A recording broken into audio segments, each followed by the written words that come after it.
தமிழ்நாட்டில் இருக்கும் ஊர் பேர்களுக்கும் இடப்பெயர்களுக்கும் என்றே தனித்த அடையாளமும் வரலாற்று சிறப்பும் தொன்மையும் உண்டு. அப்படியான ஒரு ஊர் பேர் தான் திருவாரூர் மாவட்டம் நீடாமங்கலம் அருகே இருக்கும் கோவில்வெண்ணி. இந்த ஊர் பெயரை நாம் காணும் பொழுது இது 2000 ஆண்டு பழமை வாய்ந்த வரலாற்று தொன்மைக்கு எடுத்துக்காட்டாக திகழும் ஊராக திகழ்கிறது.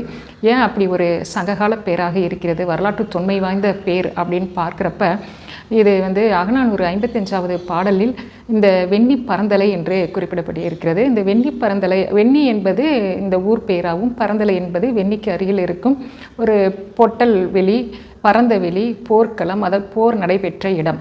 அதாவது கரிகாச்சோழன், சேர, பாண்டிய, வேளிர் மன்னர்களை வென்ற இடம் என்பதனால் வரலாற்றில் இடம்பெற்ற ஒரு ஊர் பெயராக வெண்ணி பரந்தலையை நாம் அறிய முடிகிறது. அப்படியான அந்த வெண்ணி பரந்தலை தான் இன்றைக்கு இருக்கும் திருவாரூர் மாவட்டம் நீடாமங்கலம் அருகே இருக்கும் கோவில்வெண்ணி.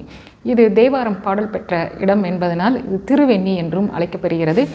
இங்கே பிறந்து பாடலை பாடிய புலவரின் பெயராக வெண்ணி குயத்தியார், புறநானூறு 66வது பாடலை பாடிய வெண்ணி குயத்தியாரும் இந்த ஊரை சார்ந்தவர் என்பதை நாம் அறியலாம். இப்படியாக வரலாற்று சிறப்புமிக்க ஒரு ஊர் 2000 ஆண்டும் கடந்தும் அதே பெயரில் இன்றும் இருக்கிறது என்பதுதான் தமிழுக்குரிய சிறப்பாக கருதப்படுகிறது.